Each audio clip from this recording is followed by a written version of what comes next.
ఉదయిస్తోంది, కదులుతోంది, తేజస్సిస్తోంది, బుద్ధిని చైతన్యపరుస్తోంది, ఇన్ని ఉపకారాలు చేస్తోంది, మొక్కలు బతుకుతున్నాయి. ఆ చైతన్యము ప్రస్ఫుటంగా కనపడుతుండగా ఆ బింబమునందు దైవత్వాన్ని నువ్వు చూడగలిగితే నీ యందున్న రాక్షస గుణములు పరిమారిపోతాయి, నువ్వే ధరించిపోతావు. ఇంతకన్నా ఉపకారం ఏం కావాలి? అది మౌఢ్యము కాదు, లోకమునకు మహోపకారం. కొన్ని లక్షల పోలీస్ స్టేషన్లు పెట్టి సాధించలేని ధర్మాన్ని, నేరాల్ని అదుపు చేయడాన్ని ఒక్క సూర్యుడున్నాడన్న నమ్మకం ద్వారా లోకమంతా శాంతియుతంగా ఉండేటట్టు సాధించవచ్చు. అయినప్పుడు ఆయన ఆసురీ గుణములను పోగొడుతున్నాడు. కాబట్టి అమిత్రాణం భయకరో మిత్రాణం అభయంకర. వాడు ఉన్నాడని నమ్మిన వాణ్ణి వాడు రక్షించాడు అనడానికి ఎన్నో ప్రమాణములు లోకంలో కనపడుతున్నాయి. మల్లంపల్లి శర్వేశ్వర శర్మ గారని మహాభక్తుడు, వారు నాతో ఒకసారి చెప్పారు. కాకినాడలో వారు మా ఇంటికి వచ్చారు, మా అదృష్టం. వచ్చినప్పుడు వారు నాతో మాట అన్నారు, ఏమయ్యా ఒకసారి మండుటెండలో పెడుతున్నానయ్యా, మండిపోయింది తలకాయ ఎంతాను. వెంటనే సూర్యుడి వంక చూసి ఓ మాట చెప్పా, స్వామి నిన్ను నమ్మిన వాళ్ళని కూడా నువ్వు బాధ పెడితే రాక్షస బుద్ధి అంటారు, నేను నిన్ను నమ్మి బతుకుతున్న వాడిని ఎందుకు బాధ పెడుతున్నావు అని అడిగాను.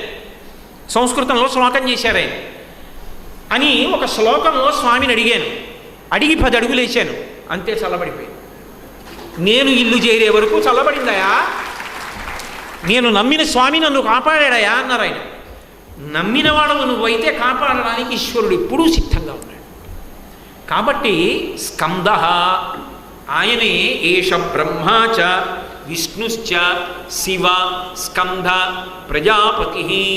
అక్కడికి ఆ పాదం పూర్తవుతుంది కదా. ప్రజాపతి అంటే అన్ని ప్రాణుల యొక్క తండ్రి, ప్రత్యేకించి మనందరికీ తండ్రి. ఎలా అంటే మానవ అన్న శబ్దానికి అర్థం ఏమిటంటే మనువు యొక్క సంతానం మనందరం. ప్రజాపతి మనువు.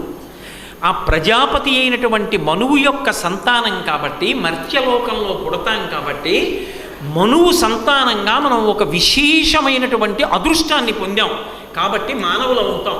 కాబట్టి మనందరికీ తండ్రి ఎవరు అంటే ప్రజాపతి. ఆ ప్రజాపతి ఎవరో కాదు, సూర్యుడి. అందుకే క్రమం చెప్పినప్పుడు అవ్యక్తము బ్రహ్మ, బ్రహ్మకు మరీచి, మరీచికి కశ్యపుడు, కశ్యపుడికి సూర్యుడు, సూర్యుడికి మనువు. అయినప్పుడు సూర్యుడి కొడుకు మనువు అయితే, మనువుకి మనమందరం సంతానం అయితే మనకి తాత ఎవరు? సూర్యుడే. మన తండ్రి అయిన మనువునే సృష్టించిన వాడాయన కాబట్టి ఆయన ప్రజాపతి అయ్యాడా లేదా ఇప్పుడు? అందుకని ప్రజాపతి. ఆయన మనువుకి మనని సంతానం చేసి మనకిచ్చిన గొప్పతనం ఏమిటి అంటే, నరుడికి ఒక విశేషం ఉంది. సమస్త భూతములలో ఉన్నటువంటి గొప్ప గొప్ప విభూతులు ఏముంటాయో అటువంటి విభూతులనన్నిటినీ కూడా తనవిగా వాడుకోగలిగినటువంటి శక్తి ఒక్క మనుష్యుడికి ఉంది, మానవుడికి, మను సంతానానికి ఉంది. ఉదాహరణకి ఒక ఏనుక్కి దంతం ఉంటుంది, అది దానికి అందం. ఏనుక్కి దంతం నవలడానికి పనికిరాదు, అందంగా ఉంటుంది. కానీ మనుష్యుడు ఏం చేస్తాడు? ఆ ఏనుగుని పట్టి దంతం కోసి తీసుకొచ్చి బొమ్మ చేసి ఇంట్లో పెట్టుకుంటాడు. ఏనుగు దంతాన్ని వీడు వాడుకుంటున్నాడు. ఒక గాడిద బరువు మోస్తుంది, వీడు ఉతుక్కున్న బట్టలన్నీ తీసుకెళ్ళి గాడిద మీద వేసి బరువు మోహించుకుంటాడు. గుర్రం డెక్క చీలి ఉండదు కాబట్టి వేగంగా పర్వతాలు కూడా ఎక్కుతుంది. దాని వీపు మీద ఎక్కి కూర్చుని పర్వతాలు ఎక్కుతున్నాడు. నీటిలో చాపే ఈదగలదు, వీడు పడవెక్కి నీటిలో వెళ్ళిపోతున్నాడు. పక్షి మాత్రమే ఆకాశంలో ఎగరగలదు, వీడు విమానం ఎక్కి ఆకాశంలో ఎగిరిపోతున్నాడు. ఒక నెమలి పింఛం విప్పి ఆడుతుంది, ఆ నెమలిని తీసుకొచ్చి ఇంట్లో పెట్టుకొని, అంటే ఇప్పుడు అలా పట్టుకొచ్చి పెట్టుకోకూడదు, పోనీ అడవిలో నెమలి పింఛం విప్పి ఆడుతుండగా వీడు వెళ్ళి చూసి ఆనందించి అవసరమైతే 4 నెమలీకలు తెచ్చి ఇంట్లో పెట్టుకుంటున్నాడు. అసలు ఒక ఆవు ఉంది, ఆవు పాలు పట్టుకెళ్ళి శివలింగానికో విష్ణు భగవానుడికో అభిషేకం చేసి ఉన్నత లోకాలు పుణ్యాన్ని పొందుతున్నాడు. ఆ ఆవు పాలు తాగి బలం పొందుతున్నాడు. లోకంలో ఏ ప్రాణి యందు ఏ దివ్యమైన విభూతి ఉన్నా అది తన ఉద్ధరణ కొరకు వాడుకుంటున్నాడు. చామరీ మృగానికో లక్షణం ఉంది. లోకంలో దేని వెంట్రుకలైన దూష్యం, వెంట్రుక వచ్చిందనుకోండి వదిలేయాలి, భోజనం చేస్తుంటే వెంట్రుక వచ్చిందనుకోండి ఉత్తరాపోసనం పట్టమన్నారు. కానీ చామరీ మృగం తోకకున్నటువంటి వెంట్రుకలు పరమ పవిత్రం, వాటిని కూర్చుకట్టి ఈశ్వరుడికి చామరం వేస్తారు. వేస్తే ఆయన కూడా అలసిపోతాడు. ఆ ఉపచారాలు తీసుకుని మనం జరిగేటటువంటి ఆ మంత్రభాగం, ఆ ధ్వనులు, ఆ శబ్దాలు, ఒకవేళ స్వరం తప్పితే ఆయనకి ఖేదంగా ఉంటుంది. వీటన్నిటి వల్ల ఆయన కొంచెం ఇబ్బంది పెడతాడు. అగరత్తు ఒకటి వెలిగించేవాడు ఎవరు ఉంటాడు? కట్టా కట్టా వెలిగించి అక్కడ పెడతారు. ఆయనకి ఎంత ఖేదంగా ఉంటుంది. వెలిగించి వీడు వచ్చేస్తాడు. ఆయన ఆ పొగలో కూర్చోవద్దు. ఇంత కర్పూరం ఇంత పెద్ద దాంట్లో పెట్టి ఇలా పరిచేసి వెలిగించేసి అదే పనిగా తిప్పేస్తూ ఉంటే ఆయనకి ఎంత ఇబ్బందిగా ఉంటుంది. ఎవరికి కావాలి? అయినప్పుడు ఆయనకి ఆ ఇబ్బంది తీరడానికి ఏం చేస్తారంటే ఆఖరణ చామరం వేస్తారు. ఆ చామరం వేస్తే ఆయన సంతోషపడతారు. చామరీ మృగం వెంట్రుకలకి ఇటువంటి శక్తి ఉందని తెలుసుకొని దాని వెంట్రుకలను పీకి తీసుకొచ్చి కుచ్చు కట్టి భగవంతుడికి సేవ చేసి పుణ్యాన్ని సంపాదించుకుంటున్నది ఎవడు? మనుష్యుడేనా? అయినప్పుడు మనువు యొక్క సంతానంగా మనం ఇంత గొప్ప శక్తిని ఒకదాన్ని పొంది ఉన్నామా లేదా? దీనికి కారణం మనం మనువు సంతానం అవడం. అటువంటి ప్రజాపతి ఎవరు? మనకి ఈ శక్తిని ఇచ్చినవాడు ఆయనే. కాబట్టి ఈశ్వర నీకో నమస్కారం. ప్రజాపతి అక్కడికి ఆ పాదం పూర్తయింది. ఏష బ్రహ్మాచ విష్ణుశ్చ శివస్కంద ప్రజాపతి. కాబట్టి ఆదిత్య హృదయం అయిపోయింది అనుకోండి.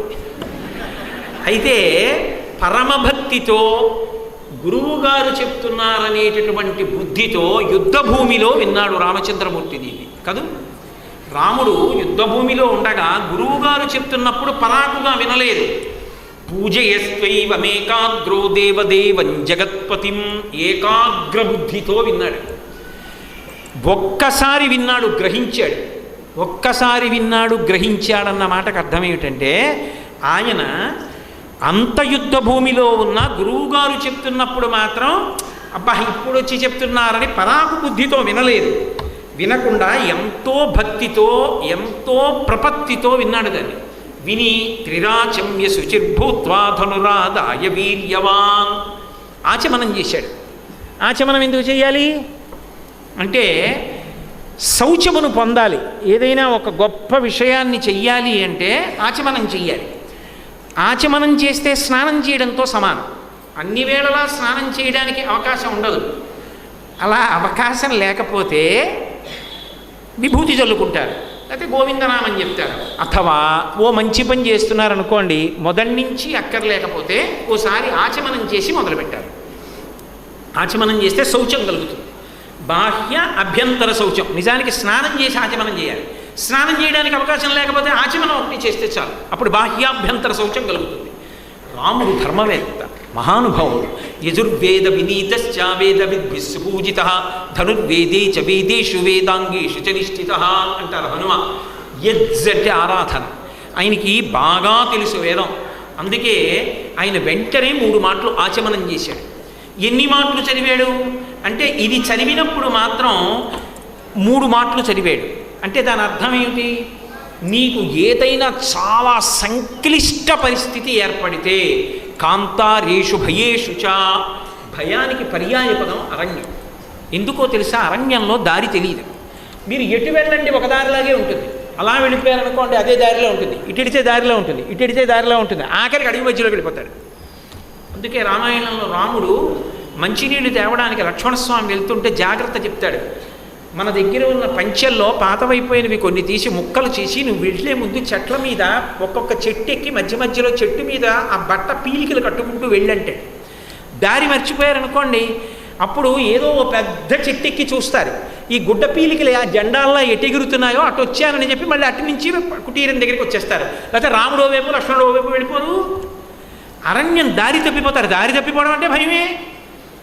అది కాంతారేషు అన్న మాటకి అర్థం ఏంటంటే దారి తప్పి నువ్వు భయానికి లోనైపోతే మళ్ళీ నిర్ధారిస్తున్నారు భయేషుచా.